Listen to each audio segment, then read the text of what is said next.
preguntando por ti, me muero de ganas de saber qué preguntas preparaste para mí. Muero de la curiosidad. Déjeme chequear mis Me encanta. notas. Ok. ¿Estás listas? Claro que sí, Kevin. Antes de eso quiero decirte que de verdad estoy muy impresionada por la forma en la que estás hablando español. Está maravilloso, ¿sabes? Lo estás haciendo increíble, realmente. Ah, gracias, gracias. Ujú. Ok, Ok, número ahora uno, sí cuenta. ¿de dónde vives? ¿Es en Medellín? Ajá, sí, en este momento yo vivo en Medellín. Ajá, esta es mi ciudad. Y Esta es como mi ciudad. Medellín es una ciudad, no es pueblo o campo. No, no, no, Medellín es una ciudad que está ubicada en la región andina. Como te mencionaba anteriormente, Colombia tiene 6 regiones solamente. Estas 6 regiones están compuestas por 32 departamentos. Entonces nosotros no tenemos provincias, no tenemos estados, sino que tenemos departamentos. En este momento, Medellín pertenece a la región andina de Colombia, donde está también Bogotá, donde está pues Medellín, que están en el centro prácticamente de Colombia. Entonces estoy ubicada en el centro de Colombia. Ok, toda la gente en línea dice que aviso, aviso, Colombia es peligroso, Ajá. cartel, Pablo Escobar, la cocaína. So, en realidad, ¿qué tan peligroso es vivir en Medellín?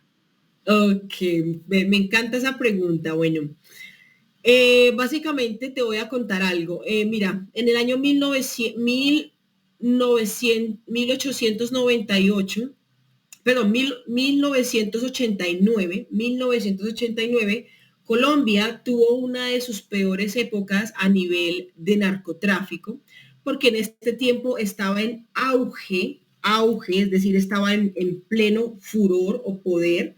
Pablo Escobar estaba en el top, ¿ok? Estaba en auge el narcotráfico y por supuesto Pablo Escobar. En este tiempo, en 1989, la vida para los mismos colombianos fue supremamente difícil porque nosotros estábamos experimentando bombas en todos lados. Es decir, si tú ibas a un centro comercial, de repente podría explotar una bomba en el centro comercial. Si tú estabas, no sé, parqueado al frente de la empresa donde fabrican el periódico, explotaba una bomba porque él tenía una seria disputa con los periódicos importantes de Colombia, con El Tiempo, con la revista Semana. Entonces, él puso muchísimas bombas en donde se fabricaban los periódicos más importantes de Colombia. Adicional a eso, puso también muchas bombas en clubes donde asistían políticos influyentes del país en este tiempo. Entonces, ¿qué fue lo que pasó? Muchos colombianos empezaron un éxodo hacia Venezuela. ¿Sabes qué es un éxodo? Yeah, they left.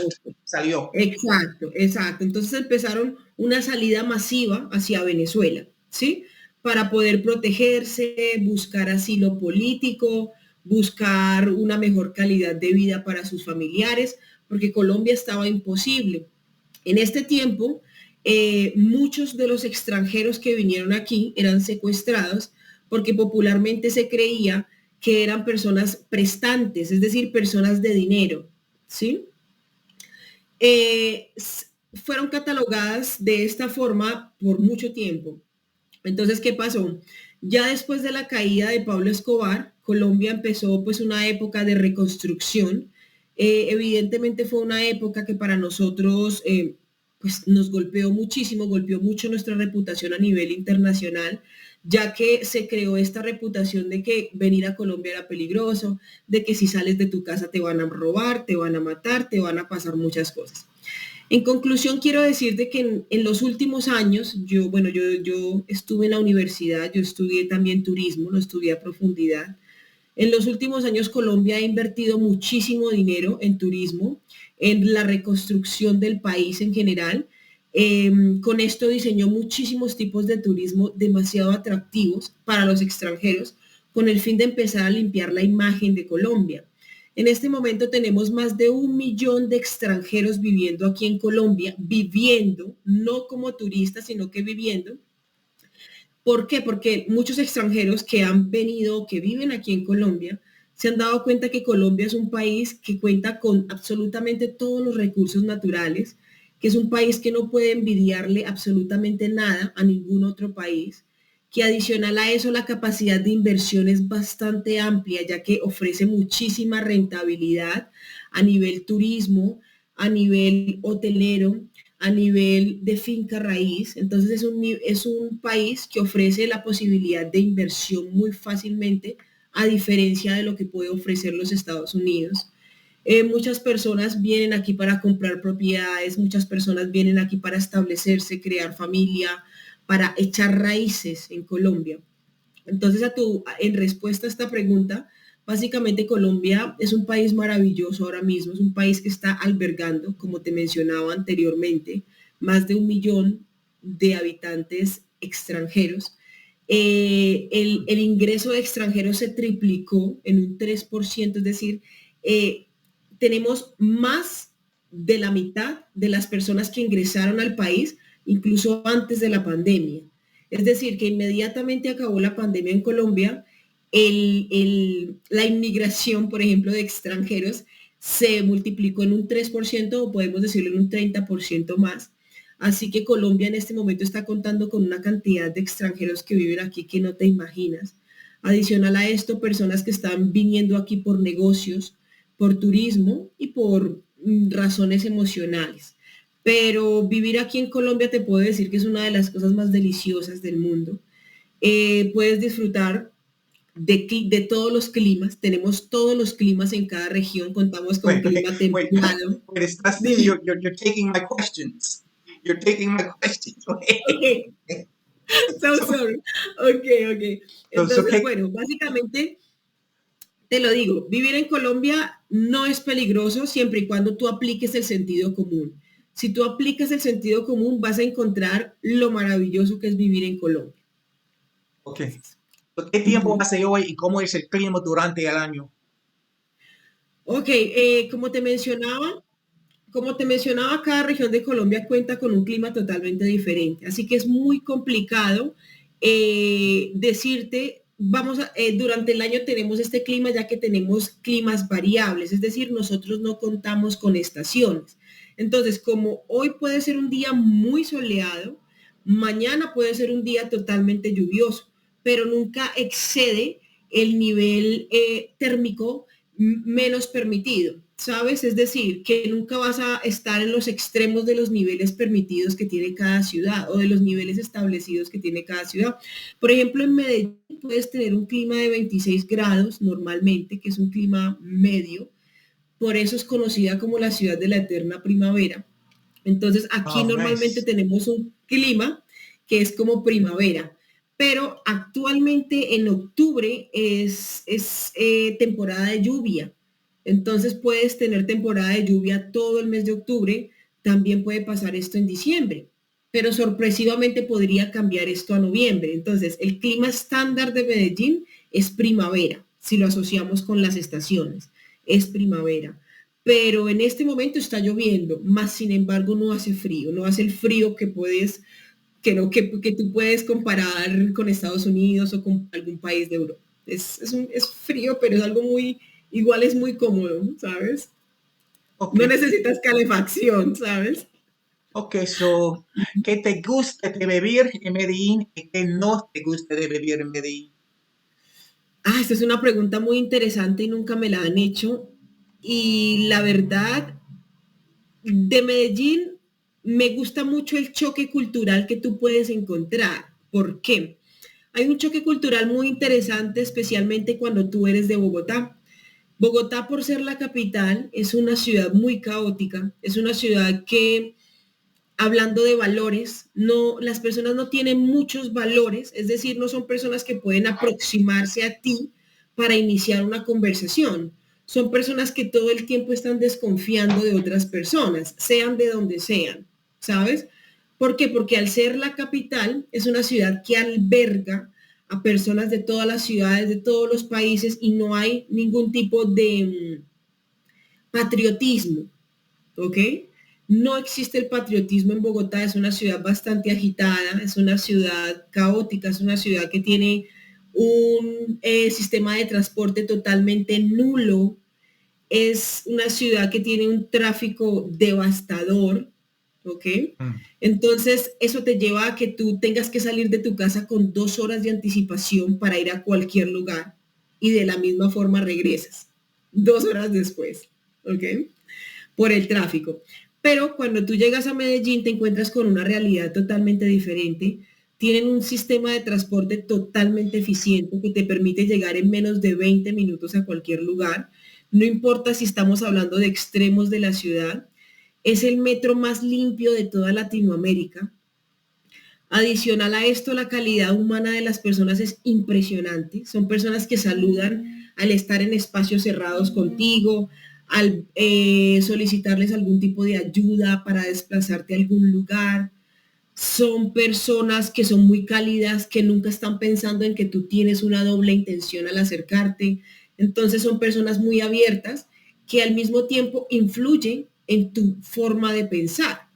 Desde que vivo aquí en Medellín, siento que mi pensamiento ha cambiado mucho porque he aprendido mucho lo que es la confianza en las personas, ¿sabes? Y eso es algo muy lindo. Por supuesto que no se puede confiar en todo el mundo todo el tiempo, pero si tengo que elegir entre confiar y no confiar, gracias a la mentalidad de las personas de esta ciudad, voy a elegir confiar, ¿sabes? Si la persona de alguna otra forma defrauda mi confianza, por supuesto que ya no habrá más oportunidades, pero esta ciudad te enseña a confiar en que todavía hay gente buena. ¿Qué no me gusta de Medellín? Que a veces siento que es demasiado excesiva, es demasiado excesivo esa calidez de las personas, a veces es demasiado excesiva y me hace sentir, si yo lo comparo con la personalidad de otras personas en otras ciudades, me hace sentir que a veces no es tan honesto, ¿sabes? Que es una ciudad que se caracteriza mucho por la calidez de la gente, pero a veces siento que la calidez rebosa esos límites, ¿me entiendes? Es como que todo el tiempo quieren saber a dónde vas, qué estás haciendo, qué te pasó, o sea, quieren tener mucha información de ti sin conocerte. Entonces a veces siento que no es tan genuino como podría ser en Cali, por ejemplo, ¿sabes? Entonces, eso no me gusta. Otra cosa que no me gusta es la comida, ¿sabes? Really? Medellín es una ciudad muy cara, sí. Medellín es una ciudad muy cara y generalmente lo que nosotros decimos menú del día, el menú del día que es la comida diaria que se encuentra en el restaurante, entonces el menú del día que es la comida promedio que tú encuentras en un restaurante de Medellín, en un restaurante bajo, está en un precio de 15.000 pesos, ¿sí? 15.000 pesos que son más o menos 4 dólares o 5 dólares. 15.000, 4 y 4, 8, como $3.50, 15.000 pesos vale, perdón, 15.000 pesos colombianos vale un menú del día, que es la comida típica que está. La comida te puede valer entre 9.000 pesos, que son como 2 dólares más o menos, 9.000 pesos, o hay unos que tienen en 7.000. Estamos hablando de comida en restaurantes promedios, ¿ok? O de clase baja. Y me parece que la comida tiene un sabor totalmente diferente. De Bogotá a Medellín es totalmente diferente. Entonces, extraño mucho la comida de Bogotá, extraño mucho los precios de Bogotá y extraño mucho la autenticidad. Es muy interesante porque un poquito más es como que no están esperando para impresionarte o para agradarte, sino que son un poquito más auténticas las personas de Bogotá. No son cálidas, pero esperas más realismo, ¿me entiendes? Que de las personas de Medellín. Entonces, es muy lindo venir a vivir a Medellín para una persona que de pronto no tiene mucha calidez en las relaciones con los exteriores, con las personas de su exterior. Puedes ver mucho el cambio, pero cuando tú tienes exceso de esto, empiezas a extrañar un poquito más el lado frío, el lado más realista, el lado más cruel de la vida, ¿sabes? Entonces es como que nunca estamos conformes con todo lo que tenemos, ¿sabes? Pero sí, eso pienso de las dos ciudades. Ok. Bien. Y Ujú. si pudiera ir a su ciudad, ¿qué lugares debería visitar? Ok, perfecto. Bueno, si tú pudieras venir a Medellín, sin duda, el primer lugar que debes visitar es Guatapé. ¿Ok? Guatapé es el primer lugar que tú debes visitar porque es un pueblo que está cerca de Medellín, pero es el pueblo donde está la Piedra del Peñol, tiene muchos atractivos turísticos, la división estructural del pueblo es maravillosa, los colores, igual la misma calidez, tiene lagos, bueno, hay muchas cosas. Guatapé, el pueblito Paisa en Medellín, en el centro, el pueblito Paisa, la Comuna 13, la Comuna 13 en Medellín, que fue una de las comunas pues, más peligrosas en el tiempo de Pablo Escobar. En este momento es una galería de arte urbano gigante, impresionante, muy visitada por turistas, muy seguro, por supuesto. El museo perdón, el Parque del Memorial. El Parque del Memorial es un parque muy interesante que hay aquí en Medellín, el cual te muestra la verdadera historia de Pablo Escobar, te hace tomar un poco más de conciencia de lo que significa realmente para los colombianos esta parte de la historia. Y es bastante interesante visitar este lugar. El Jardín Botánico, que es precioso, Jardín Botánico, el Parque Explora, que es increíble, es un parque temático con una cantidad de inventos científicos maravillosos. Parque Explora. Y por último, te recomiendo Parque Explora. Por último, te puedo recomendar los miradores. Tienes que visitar. Medellín tiene más de 130 miradores. Ahora mismo creo que por ahí va la cuenta. Entonces, como es una ciudad que está ubicada dentro de las montañas, dentro de un valle, entonces está recubierta de montañas. Y como los paisas son tan emprendedores, crearon muchos miradores alrededor para que tú puedas observar la ciudad desde diferentes ópticas. Y es maravilloso visitar miradores. Es el plan favorito de nativos y extranjeros. Muy lindo. Bien. Ujú. ¿Y vives en casa o apartamento? Bueno, yo vivo en un Airbnb, esto es una casa, pero comparto casa con personas de otros países. En este momento vivo con dos personas de Japón, vivo con una persona de Chile y vivo con una persona de los Estados Unidos. Ay, Entonces, es una casa grande que tiene 5 habitaciones y tú tienes tu propia habitación, tu espacio, pero estás compartiendo la casa con otras personas. Vivo aquí hace 2 años, más o menos. ¿qué ves cuando miras por la ventana? Cuando miro por la ventana, lo primero que veo es un paisaje increíble. Tengo aquí, estoy recubierta de árboles gigantes. Tengo aquí árboles maravillosos. Tengo aquí, bueno, mis vecinos del frente, pero en general árboles y mucha vegetación en esta parte donde yo vivo en Laureles. Ok. Ujú. ¿Y por qué aprendiste inglés? Ok, bueno, esa es una historia muy bonita, es una parte muy linda de mi vida, porque cuando yo era niña, yo veía mucho un programa de un hombre que era pintor, que se llamaba Bob Ross, que era un hombre que tenía un afro, que hacía pinturas y unas pinturas de paisajes muy lindos. Entonces le tomé mucho amor al arte en ese tiempo, cuando era muy niña, desde mis 7 años, 7 o 6 años. Le tomé mucho amor al arte. Lo No te siento. preocupes, no te preocupes. Entonces, como te contaba, me interesé mucho por el inglés porque me daba cuenta que este programa de Bob Ross tenía, de fondo, tenía un idioma que yo no había escuchado, ¿sabes? Y a veces lo escuchaba también en otras películas. Y yo decía, ¿pero qué es este idioma? Entonces eran películas dobladas al español, pero de fondo dejaban aún el sonido de inglés. Entonces yo empecé a sentir mucho interés, empecé a comprar muchos libros, muchas cositas para colorear y empecé a como aprender las palabras básicas, los colores, bueno, cosas muy básicas. Durante la escuela me di cuenta, cuando empecé a aprenderlo, me di cuenta que me atraía mucho, que era muy fácil, tenía yo mucha facilidad pero no me refiero a aprender de manera oficial, sino que pues en la escuela nosotros nos dan las bases. Por ejemplo, tú puedes decir mi nombre es, tú puedes decir los colores, los números, pero pare de contar. A ti no te van a enseñar a crear frases, a conversar con nadie, nada, ¿sabes? Entonces, generalmente era la que siempre entendía más del tema, la que le ayudaba a mis compañeros a hacerlo, tal cosa. Y con el tiempo me di cuenta de que aquí en Colombia las personas que podían hablar inglés tenían muchas oportunidades laborales y muchas oportunidades de expandirse, ¿me entiendes?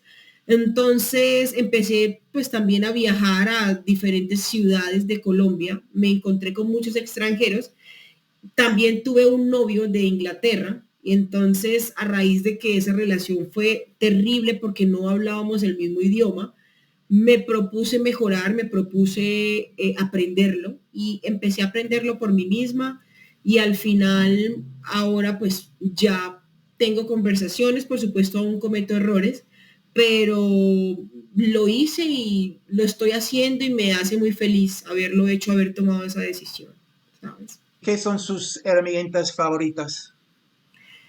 Bueno, me he dado cuenta, investigué de varias herramientas, pero me he dado cuenta que en mi caso funciona mucho el input. Yo soy una persona muy auditiva, entonces disfruto mucho escuchando podcasts. Entonces, yo soy del tipo de personas que puedo escuchar un podcast diario o dos podcasts diarios, depende de lo interesante que esté, pero trabajo básicamente con podcasts porque me di cuenta que funciona como entrada comprensible. Entonces, es como una forma de aprender de la misma forma en que aprendiste tú a hablar de cuando eras niño, escuchando las palabras que decían las personas, se te instalan en el cerebro y te da la capacidad de replicarlas. Entonces, de esa forma considero que he aprendido inglés, con input. Y por supuesto estudiando la gramática. Yo soy muy estructural, me gusta mucho estudiar la gramática desde el principio hasta el final. Entonces puedo entender qué parte de mi idioma estoy aprendiendo. Estoy haciendo muchas comparaciones siempre. Uh-huh. El próximo, ¿qué tipo de Uh-huh. actividades y cuáles son las características lo que hacen un buen estudiante del español?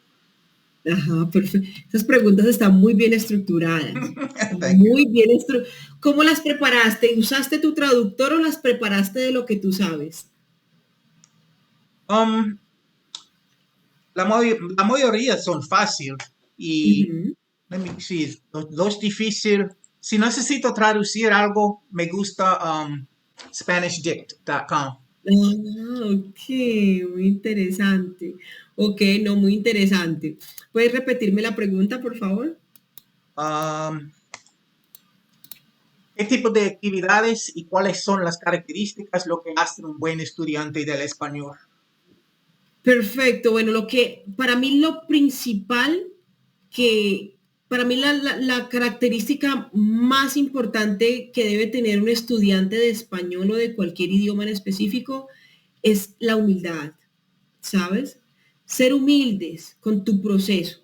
Entonces entender de que aunque tú te sientas totalmente seguro, vas a cometer errores y que eso no va a significar de que no has avanzado en tu proceso.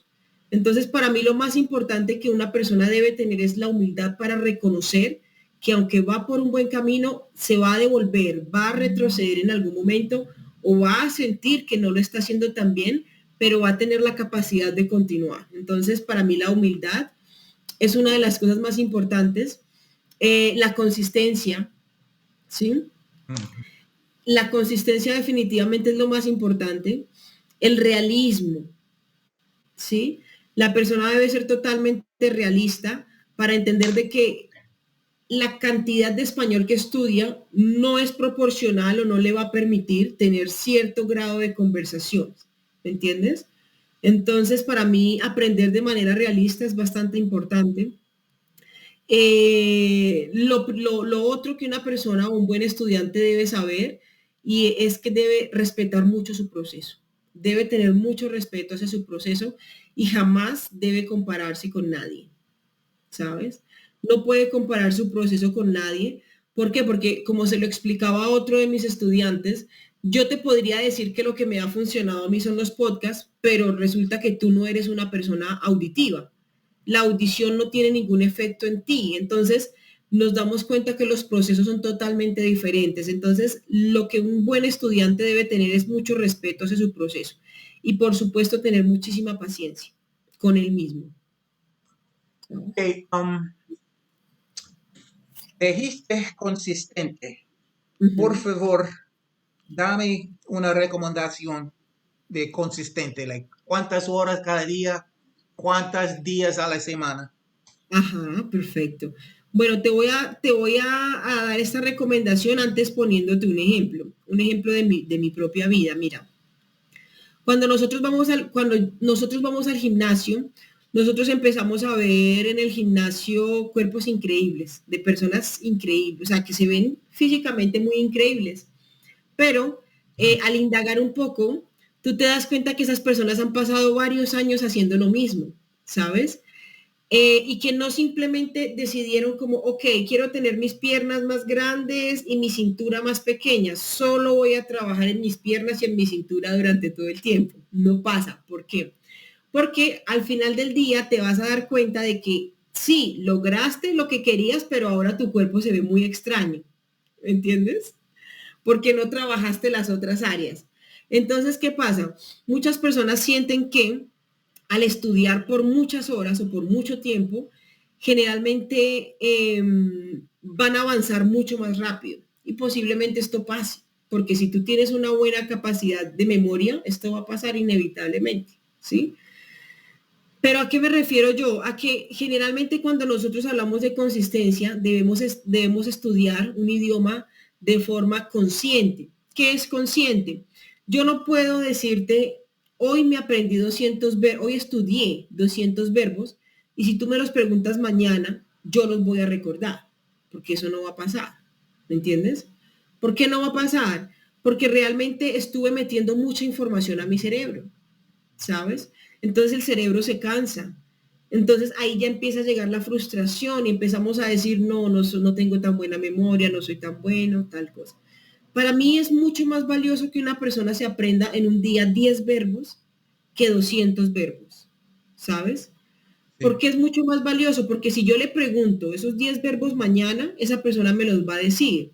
¿Por qué? Porque hizo un estudio consciente, escribió estos verbos aplicándolos a frases de la vida real, aplicó las conjugaciones, sabe usar estos verbos y los puede recordar y puede agregar otros 10 mañana. ¿Me entiendes? Entonces, para mí la consistencia no se trata de estudiar mucho, sino de estudiar todos los días un poco más, un poco más, un poco más. ¿Entiendes? Eso para mí es la consistencia. Si tú estudias una hora por día, para mí, maravilloso. Una hora, pero trabajando en todas tus habilidades, en tu lectura, en tu escritura, en tu audición, en tu pronunciación. Una hora o media hora. Si es que es una hora es mucho. Media hora, pero de manera consciente. De que tú sepas de que mañana puedes volver a usar lo mismo y entendiste perfectamente lo que aprendiste hoy. Estar seguro de que lo aprendiste. Entonces al final te haces la pregunta, ok, estoy seguro de que puedo conjugar el verbo haber en presente, puedo conjugar el verbo correr sin ningún problema. Sí, estoy seguro. Vamos con otros. ¿Me entiendes? Entonces, es eso. Entonces, la consistencia para mí es un estudio con conciencia, ¿sabes? Entiendo. Uh-huh, uh-huh. ¿Qué cosas en tu vida estás agradecido? Ay, esa pregunta a mí me encanta, ¿sabes? A mí esa pregunta me encanta, Kevin, porque con tiempo te voy a contar un poquito más a fondo lo que ha sido mi vida y te voy a decir que yo soy del tipo de personas que estoy agradecida solamente por poner mi cabeza en mi almohada todos los días y poder acostarme y tener una cama en donde dormir, ¿sabes? Yo estoy agradecida primero que todo por mi trabajo. Estoy muy agradecida por la calidad de persona que soy, ¿me entiendes? Porque me he dado cuenta que soy una persona que tiene capacidades de aprender de otras personas de la forma más humilde y de la forma más increíble. Estoy muy agradecida por las personas que están a mi alrededor en este momento.